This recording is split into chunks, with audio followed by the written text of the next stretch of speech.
Tumayo po ang lahat at tayo makiisa sa Eucharistikong pagdiriwang na pamumunuan ni Reverendo Padre Douglas Dibadong.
Sa ngalan ng Ama at ng Anak at ng Espiritu Santo. Amen. Ang pagpapala ng ating Panginoong Heso Kristo, ang pag-ibig ng Diyos Ama, at ang pakikipagkaisa ng Espiritu Santo, naway sumainyong lahat. At sumainyo rin. Ang magsisindi ng kandila ng Adbyento ay ang grupong Ministry on Greeters and Collectors.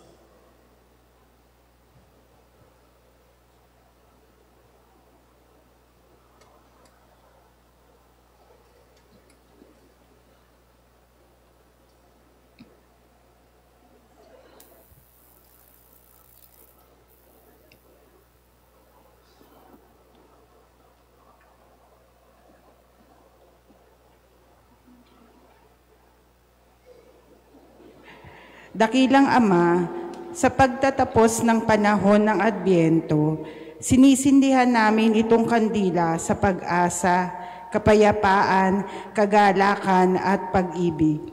Pagkalooban mo kami ng lakas ng loob na maibahagi ang iyong pagmamahal sa buhay at sa sangnilikha, pagmamahal sa makasalanan at mga banal, at pagmamahal sa mahihirap na mga inapi.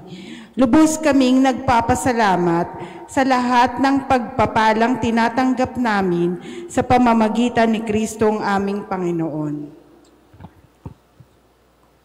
Mga kapatid, aminin natin ang ating mga kasalanan upang tayo'y maging marapat gumanap sa banal na pagdiriwang.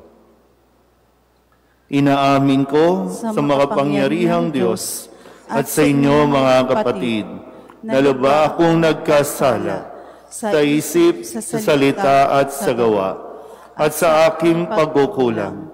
Kaya isinasamo ko sa mahal na Birheng Maria, sa lahat ng mga anghel at mga banal, at sa inyo mga kapatid, na ako'y panalangin sa Panginoong ating Diyos. Kawaan tayo ng makapangyarihang Diyos, patawarin tayo sa ating mga kasalanan, at patnubayan tayo sa buhay na walang hanggan. Amen.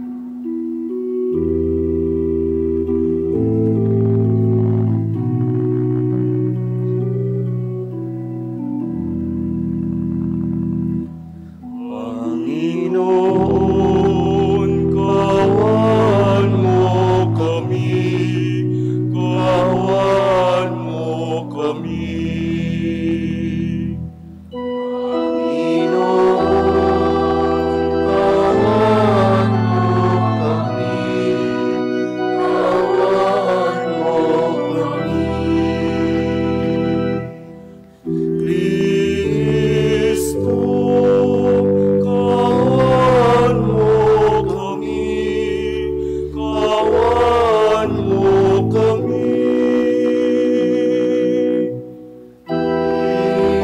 Kristo, kawan mo kami, kawan mo kami. Panginoon, kawan mo kami, kawan mo kami. Panginoon, kawan mo kami, kawan mo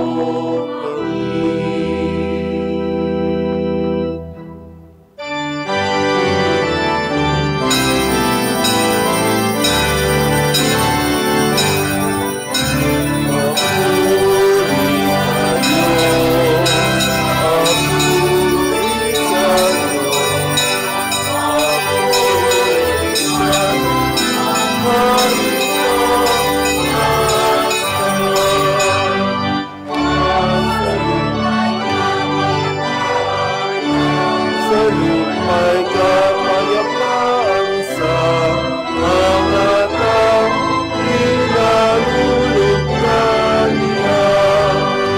Pinupuri ka namin, inarangan ka namin, sinasamba ka namin, ipinagdumi ka namin, pinasasalamatan ka namin. Dahil sa dakila ang iyong kapurihan, Panginoong Diyos, Hari ng langit, Diyos amang makapangyarihan sa lahat. Panginoong Jesucristo, bugtong na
Manalangin tayo. Ama naming makapangyarihan, ngayong malapit na ang Pasko ng pagsilang ng iyong anak, kaming mga lingkod mong hindi karapat-dapat ay tangkilikin nawa sa pag-ibig ng iyong salita na nagkatawang tao sa sinapupunan ng mahal na Birhen at nanahan sa aming piling, kasama mo at ng Espiritu Santo, magpasawalang hanggan. Amen. Ang pagdating ni Elias, ang tanda ng muling pag-uugnay ng Diyos at ng kanyang bayan. Ang pagbasang ito ang nagpapakahulugan ng kapanganakan ni Juan Bautista na pumarito sa espiritu ni Propeta Elias. Pagbasa mula sa aklat ni Propeta Malakiyas. Narito ang pahayag ng makapangyarihang Panginoon. Ipadadala ko ang aking sugo upang ihanda ang daraanan ko. At ang Panginoon na inyong hinahanap ay biglang darating sa kanyang templo. Darating ang pinakahihintay niyong sugo at ipahahayag ang aking tipan. Ngunit sino ang makatatagal pagdating ng araw na iyon? Sino ang makahaharap pag siya'y napakita na? Siya'y parang apoy na nagpapadalisay sa bakal at parang matapang na sabon. Darating siya para humatol at dadalisayin niya ang mga saserdote, tulad ng pagdalisay sa pilak at ginto. Sa gayon, magiging karapat-dapat silang maghandog sa Panginoon at ang mga handog na dadalhin ng mga taga-Huda at Jerusalem ay magiging kalugod-lugod sa Kanya tulad ng dati. Ngunit bago dumating ang nakahihindik na araw ng Panginoon, isusugo ko sa inyo si Propeta Elias. Muling magkakalapit ang loob ng mga ama't mga anak, kung hindi mapipilitan akong pumarian at wasakin ang inyong bayan. Ang salita ng Diyos. Salamat sa Diyos.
Mabuti ang puon at makatarungan sa mga saliri, kuro at patnupay. Sa mababang loob, siya'y ang gabay at nagtuturo ng kanyang kalooban.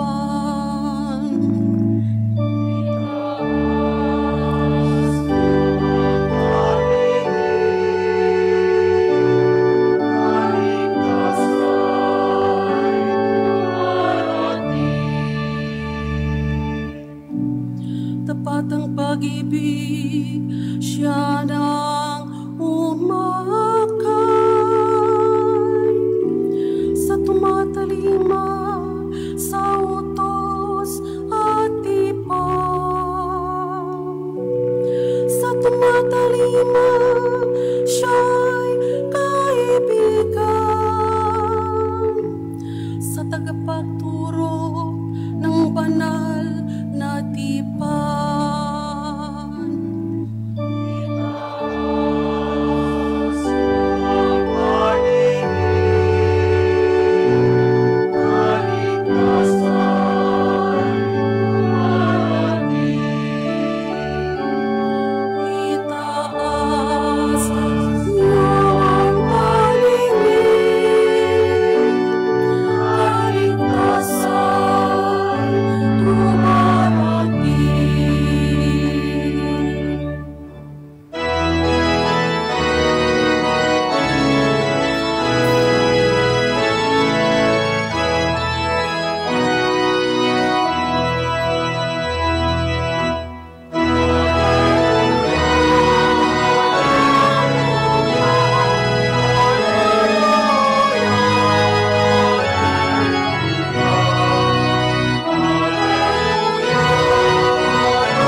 Harit batong panulukang silagan ng sambayanan, halina't kami idangal.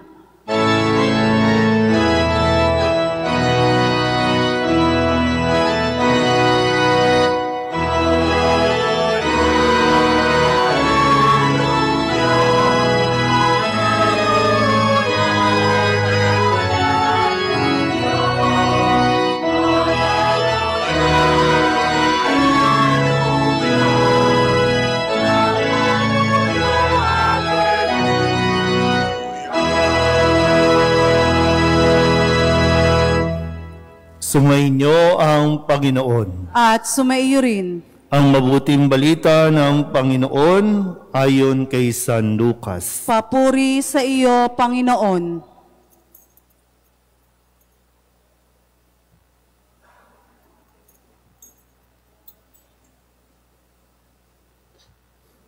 Dumating ang oras ng panganganak ni Elizabeth at nagluwal siya ng isang sanggol na lalaki. Nabalitaan ng kanyang mga kapitbahay at mga kamag-anak na siya'y pinagpala ng Panginoon at nakigalak sila sa kanya.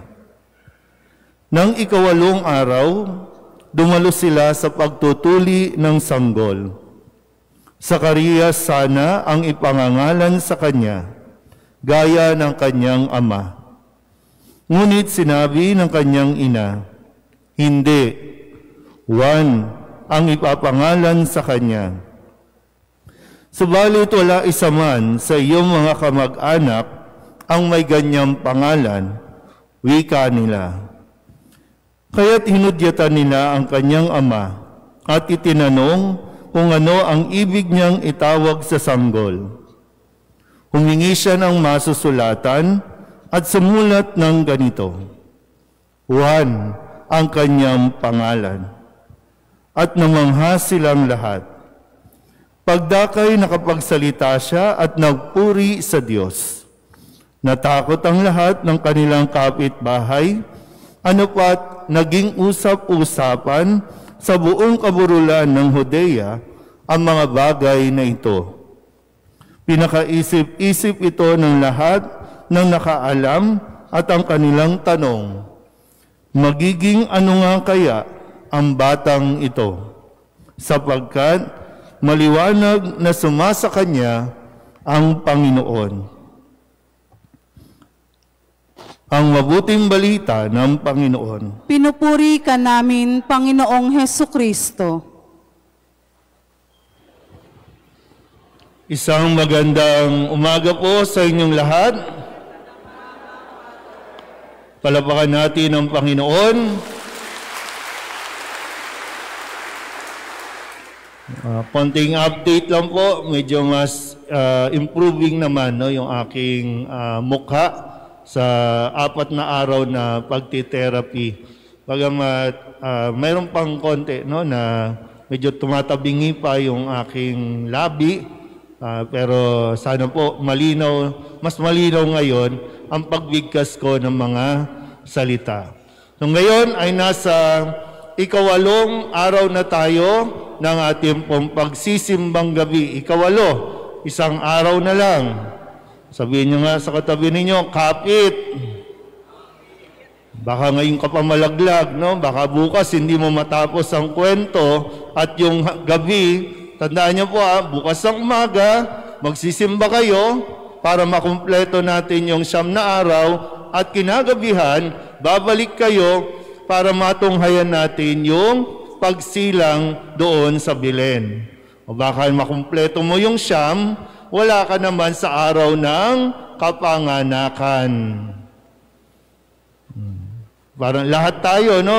Lahat tayo ay, kumbaga katulad ni Maria, ipinaglihi natin, dinala natin sa ating sinapupunan, dinala natin sa ating pagkatao, ang mga salita na ibinigay sa atin. Kaya magiging isang kagalakan na matapos natin ito doon sa Belen.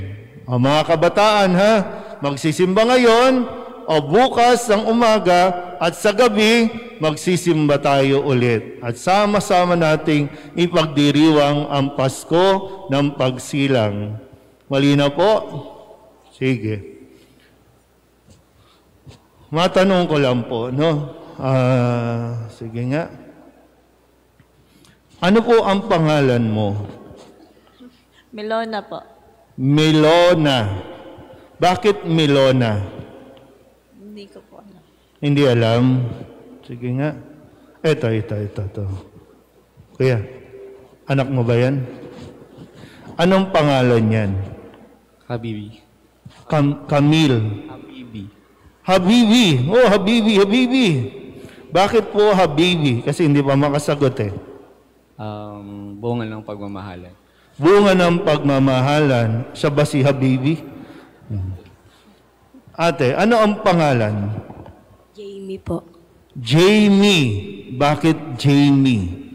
Yung pangalan po kasi ng father ko is Jaime. Pangalan ng tatay mo ay Jaime, kaya nang pinanganak ka, Jamie. Okay. Ate.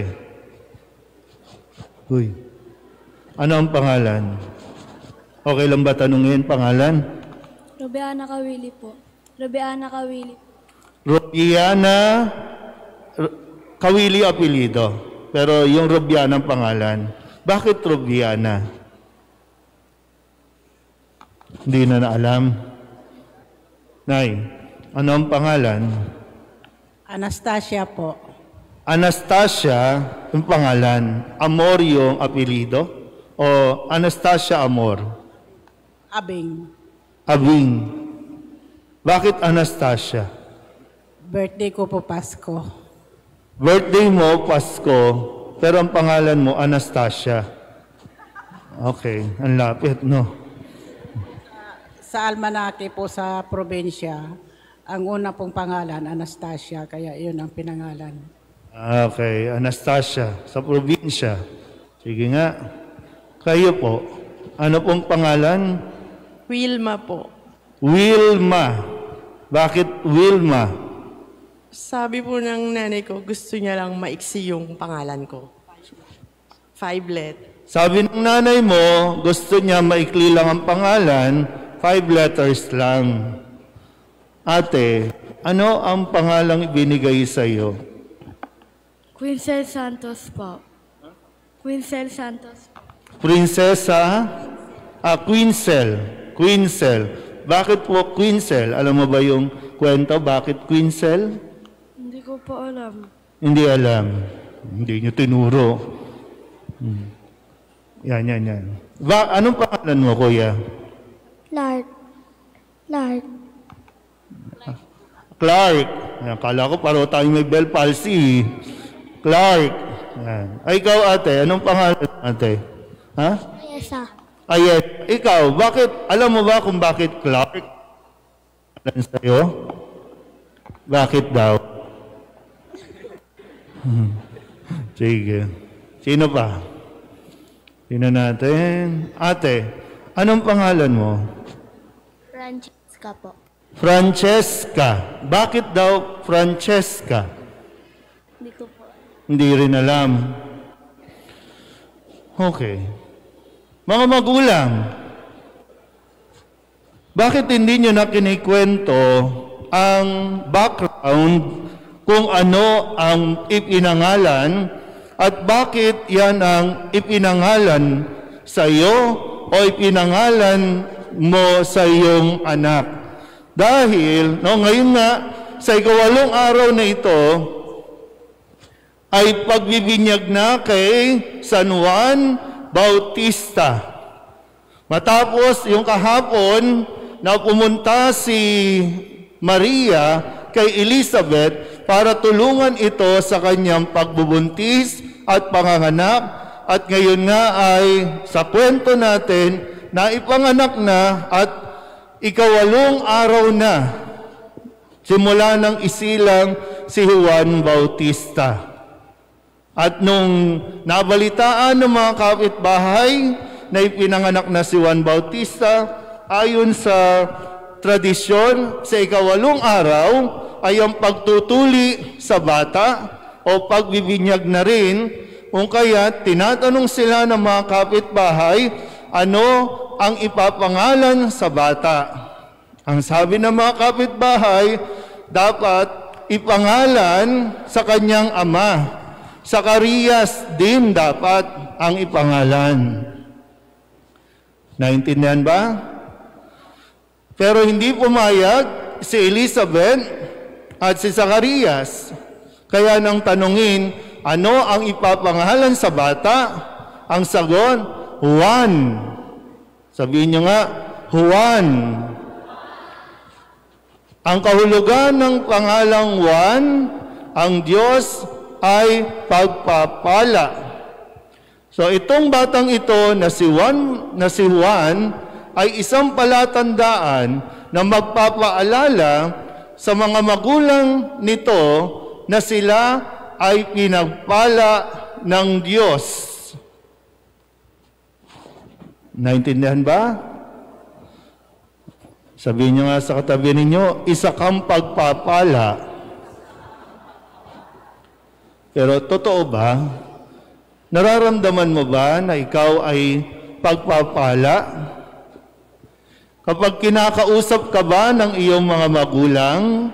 Kapag tinatawag ba ang iyong pangalan? Nararamdaman mo ba na ikaw ay isang pagpapala sa kanila? Ikaw ay biyaya. Lahat po tayo ipinanganak. Maging kahit lolo o lola ka na ngayon, kahit ikaw ay magulang na ngayon, ikaw ay minsan ding ginamit ng Diyos para magpaalala ng pagpapala niya sa iyong mga magulang. Ipinagkaloob ka ng Diyos at ang mga anak ninyo ay ipinagkaloob ng Diyos sa iyo. Pero kamusta nga po ba? Nararamdaman ba natin yung pagpapala kahit man lamang sa pangalan? Kaya kanina tinatanong ko sa inyo, tinanong ko yung iba, alam mo ba yung dahilan? Alam mo ba yung background? Kanina, sabi nung isa, Jamie ang pangalan. Kasi gusto, hindi ko alam, gawa-gawa ko lang ito ha. Baka gusto ng nanay mo, lagi niyang maalala ang tatay mo. Kasi yung pangalan ng tatay mo ay Jaime. Kaya, kapag galit ang nanay mo sa tatay mo, ang tawag din sa inyo ay Jaime. Sabi nung isa, yung si Clark, nandun si Clark. Bakit Clark? Medyo, siyempre, bata pa, kaya kailangan din kinikwento ano yung background. Baka idol ni tatay si Clark, si Superman. Kasi di ba may mga kung ano yung nangyayari sa kasalukuyan, kung kailan ka ipinanganak, kung ano ba, pinanganak ka nung COVID. Kaya ang pangalan mo, virus. Di ba may ganun? Tay, bakit virus? Kasi noong year 2022, lahat kami naka-face mask, lahat kami hindi makalabas. Kaya ikaw ang isang palatandaan na may virus sa mundong ito. Di ba? Nakukuha niyo po? Kung saan ka nakatira, kung ano yung lugar, minsan kung ano ang pangarap ng mga magulang. Bakit Camila? Ay, kala mo, ang ganda-ganda, no? Bakit Camila? Kasi gusto namin ng house and lot. Di ba? Ano ba talagang meaning? Anong kahulugan? Bakit Prince? Di ba may pinapangalan na Prince? Kasi ikaw talaga yung prinsipe ng aming tahanan dahil yung nanay ang reyna, yung tatay ang hari, ikaw ang aming prinsipe. Di ba may mga ganon?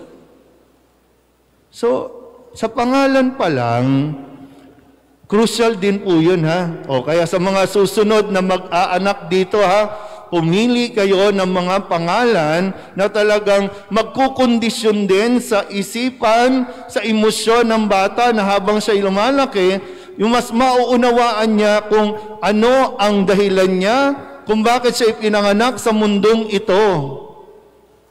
Kung babalikan natin yung ikalawang araw, di ba yung ang daming listahan ng pangalan, ang daming mong pagpipilian. At wala akong mababasa na po pwede mong piliin na ang pangalan mo ay Baluga. Meron ba ang pinangalan ng Baluga? May pinangalan ba ditong Negra? May pinangalanan ba ditong pag tinatawag, oy, Onyango, alika dito? Ano nyo, buti pa yung mga aso, tabi-tabi po, no? No offense. Buti pa yung mga aso, maganda yung pangalan. Shih Tzu. Di ba? Bakit yung mga bata, yung mga anak ninyo, hindi nyo mabigyan ng mas magandang pangalan? Minsan, may pangalan naman yan. Pero paano mo tatawagin? Hoy, gago, magluto ka na. Huh? Gago? Bakit gago? Kasi yung nanay niya, gala ng gala, yung tatay niya, gulo ng gulo, kaya gago. Diba? Sa loob ng bahay, hindi na maayos ang tawagan ng pangalan. Pag lumabas pa ng bahay yan, kukutyain pa, ibubuli pa yan ayon sa kanyang anyo. Buti na lang, malaki na ako nung magka-Bell palsy. Siguro kung ngayon, kung bata, nagka-Bell palsy, ang tawag sa akin, ngiwi. Diba? Yung, kung anong kapintasan, kung anong kahinaan, yun itinatawag. Kaya tuloy, habang lumalaki, nakukondisyon ng isipan, eto ako, ganito ako, ayon sa pangalan, pues patutunayan ko na ganito ako. Kaya marami sa mga kabataan natin dito, no, lalo na pagdating dito sa lugar natin, dahil na kondisyon na ito ay pinanganak para makipagrambulan, para makipagsuntukan. Responsibilidad natin to. Tayong mga magulang, mga matatanda na, pero sana kahit ikaw po na hindi nabigyan ng maayos-ayos na pangalan, ngayon na may pagkakataon kang magbigay ng pangalan, bigyan mo naman ng dignidad, pangalan pa lang. Para nakukondisyon din. Sabihin nyo nga ulit sa mga katabi ninyo, hindi ka problema. Kaya huwag tayong magbigay ng problema. Kasi hindi tayo pinanganak para maging problema. Maaring tayo ay pinanganak para maging solusyon sa problema.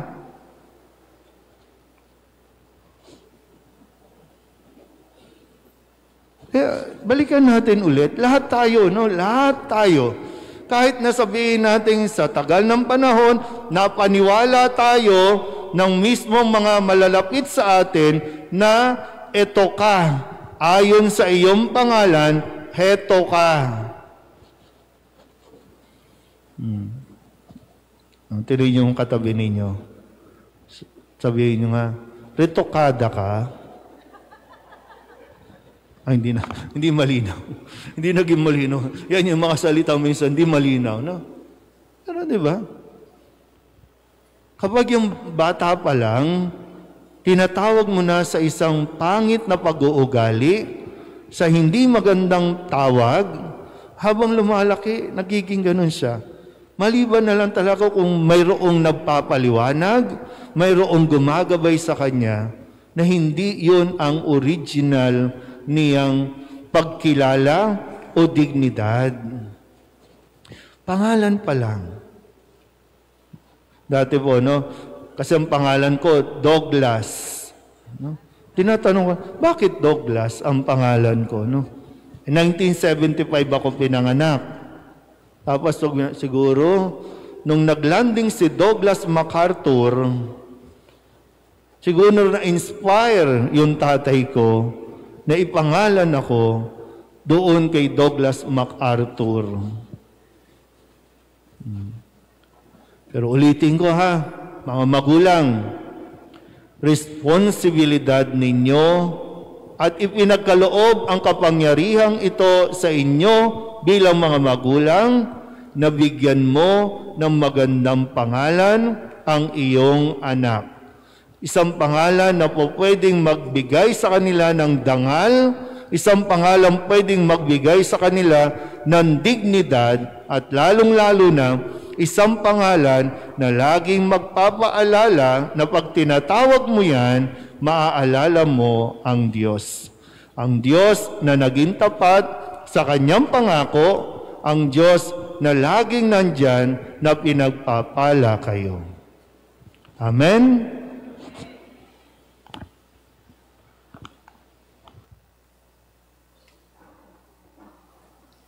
Tatayo na po ang lahat.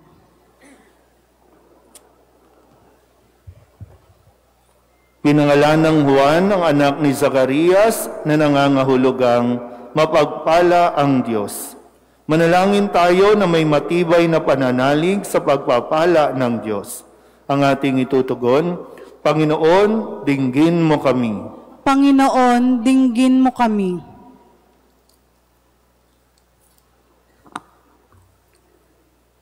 Panatilihin mo, Ama, ang kalooban naming iyong simbahan, sabik sa pagdating ng iyong anak.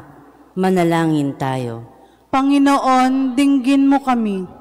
Panatilihin mo nag-aalab ang pusong mapagbigay na iyong kaloob sa lahat ng mga lingkod bayan habang kanilang tinutupad ang kanilang tungkulin. Manalangin tayo. Panginoon, dinggin mo kami. Itinataas namin sa iyo, O Diyos, ang mga pasaning daladala namin ngayon, mga pasaning nagdudulot ng bigat sa aming mga puso. Panatilihin mo kami sa iyong piling sa kabila ng aming mga pinagdaraanan. Manalangin tayo. Panginoon, dinggin mo kami. Yakapin mo sa iyong walang hanggang pakikiniig ang mga yumao namin, umaasang humimlay sa iyong piling. Manalangin tayo. Panginoon, dinggin mo kami. Sa ilang sandali ng katahimikan, ating ipanalangin ang iba pang mga pangangailangan ng ating pamayanan, pati na rin ang ating pansariling kahilingan. Isama din natin ang mga personal na kahilingan, mga panalangin para sa ating mga pamilya, mga kahilingan ng mga nanonood sa online, lahat ng mga misang pasasalamat, special na intensyon, agarang paggaling ng mga may sakit, at ang lahat ng mga kaluluwa na inihiling na ipagdasal sa misang ito.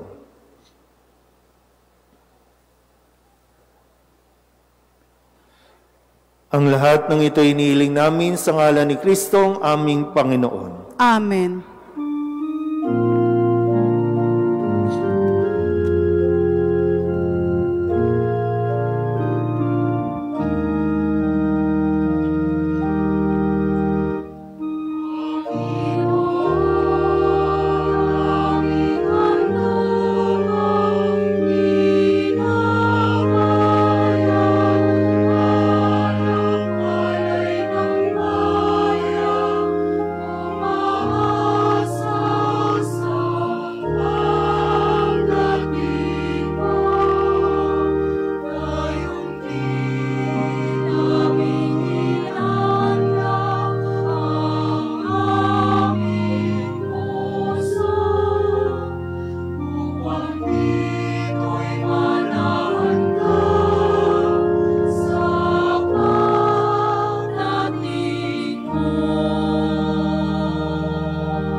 kayong lahat.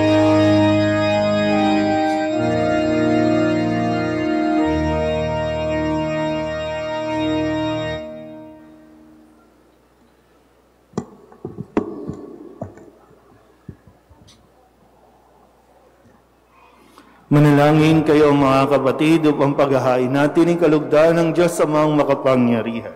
Tanggapin nawa ng Panginoon itong paghahain sa iyong mga kamay, sa kapurihan niya at karangalan sa ating kapakinabangan at sa buong sambayanan niyang banal. Ama naming lumikha, ang paghahain ito na nagdudulot sa amin ng ganap na pagsamba sa iyong kadakilaan ay maging lubos nawang pakikipagkasundo namin sa iyo upang maipagdiwang namin ng may dalisay na loob ang pinagbuhatan ng aming manunubos sa pamamagitan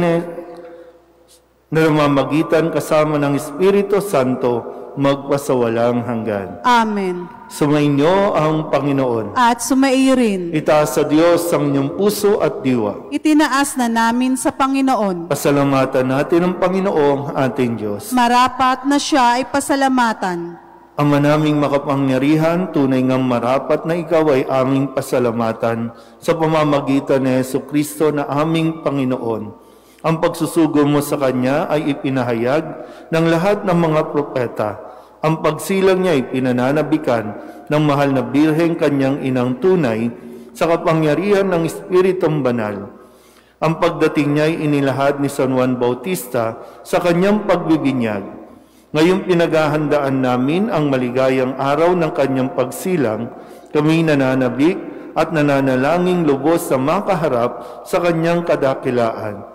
Kaya kaysa ng mga anghel na nagsisiawit ng papuri sa iyo nang walang humpay sa kalangitan, kami nagbubunyi sa iyong kadakilaan.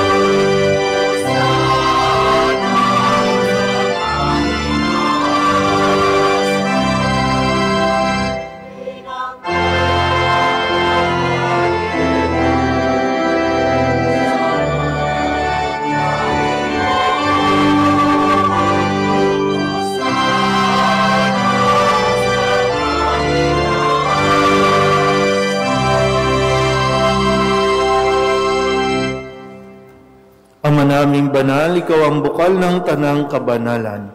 Kaya't sa pamamagitan ng iyong Espiritu, gawin mong banal ang mga kaloob na ito upang para sa aming maging katawan at dugo ng aming Panginoong Jesucristo.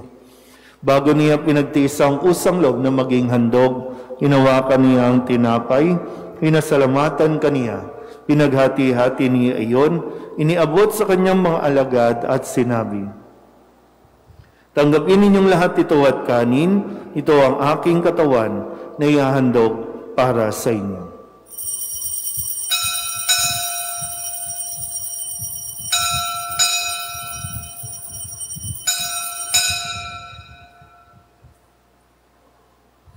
Gayun din naman nang matapos ang hapunan, hinawakan niya ang kalis, muli kaniyang pinasalamatan.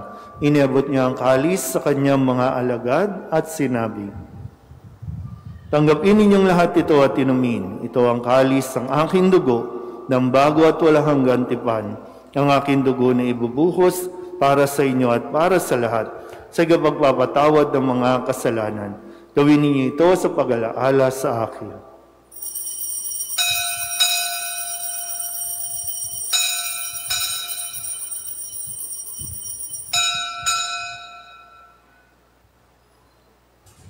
Ipagbunyi natin ang misteryo ng pananampalataya.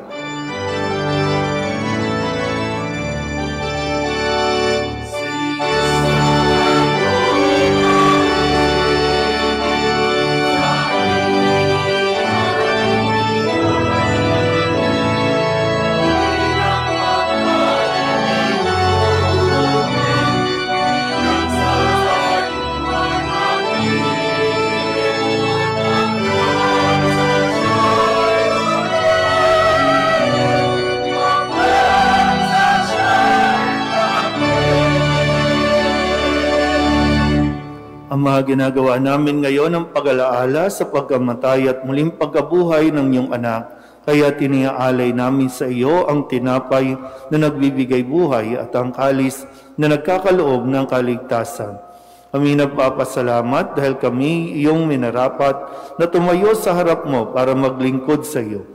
Isinasamo namin kami magsasalo-salo sa katawan at dugo ni Kristo ay mabuklod sa pagkakaisa sa pamamagitan ng Espiritu Santo.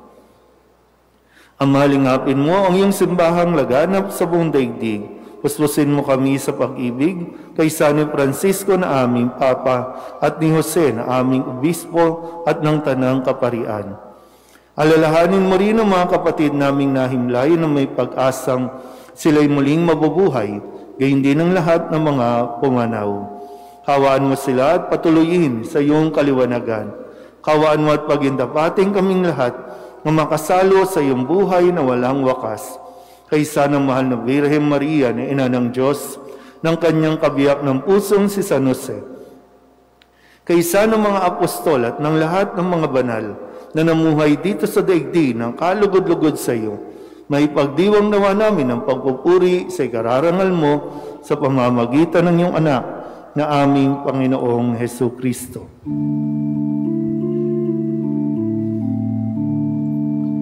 Sa pamamagitan ni Kristo, kasama niya at sa Kanya, ang lahat ng parangal at papuri ay sa iyo, Diyos Ama, makapangyarihan, kasama ng Espiritu Santo, magpasawalang hanggan.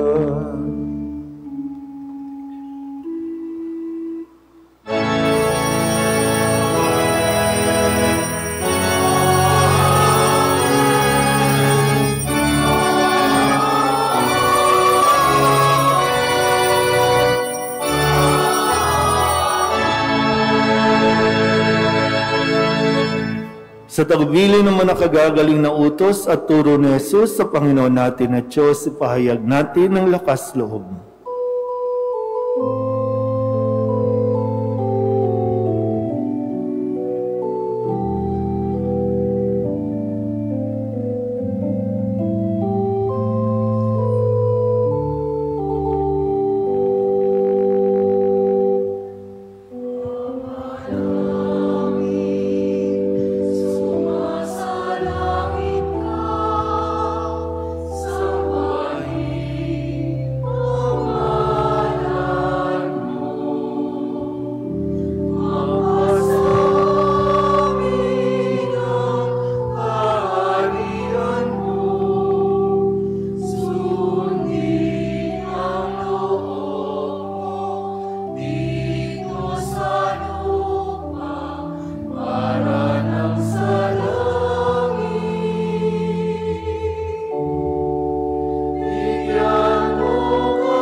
Hinihiling namin kami iadya sa lahat ng masama, pagkalooban ng kapayapaan araw-araw, iligtas sa kasalanan at ilayo sa lahat ng kapahamakan, samantalang aming pinananabikan ang dakilang araw ng pagpapahayag ng tagapagligtas namin sa Hesu Kristo.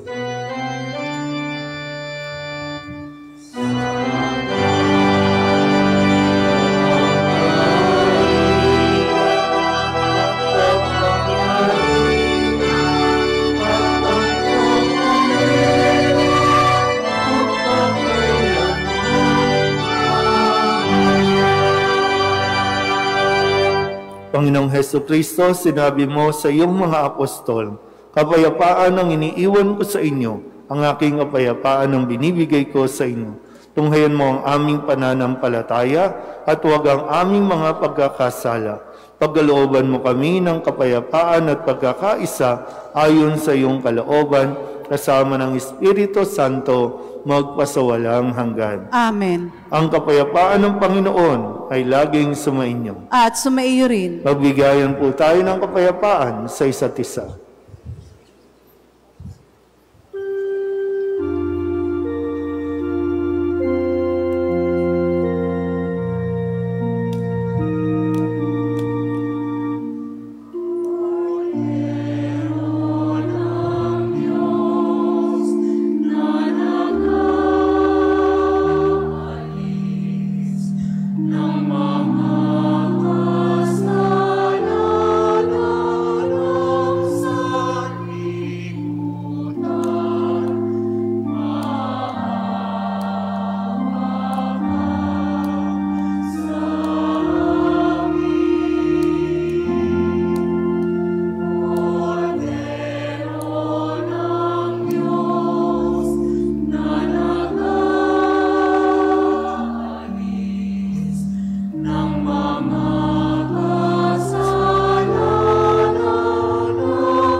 Ito ang kordero ng Diyos.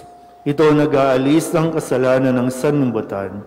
Mapalad ang mga inaanyayahan sa kanyang piging. Panginoon, hindi ako karapat-dapat na magpatuloy sa iyo, ngunit sa isang salita mo lamang ay gagaling na ako.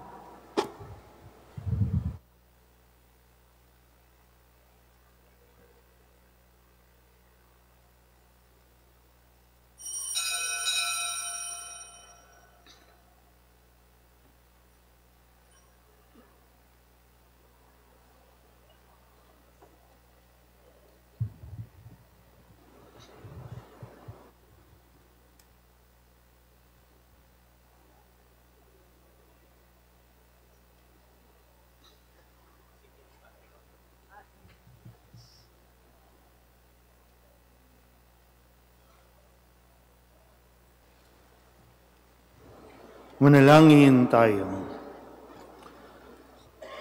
Ama naming mapagmahal, kaming pinapagsalo mo sa piging na banal, ay pagkalooban mo ng iyong kapayapaan upang kami makapaghintay at makasalubong ng may ilawang nagdiringas para sa pagdating ng pinakamamahal mong anak na namamagitan kasama ng Espiritu Santo magpasawalang hanggan. Amen.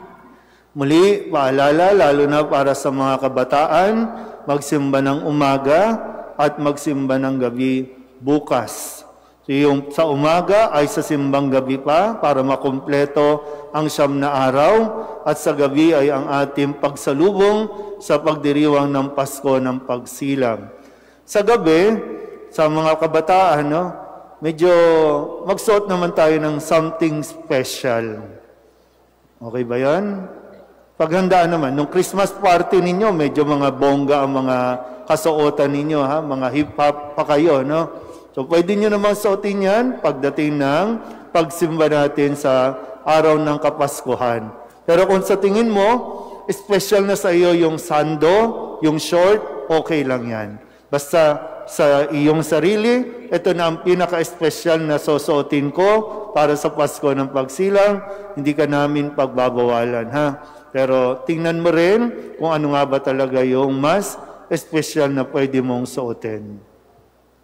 Sumainyo ang Panginoon At sumayo rin. at pagpalain kayo ng makapangyarihang Diyos, Ama at Anak at Espiritu Santo. Amen. Tapos sa ang banal na misa, humayo tayo sa kapayapaan ni Kristo. Salamat sa Diyos.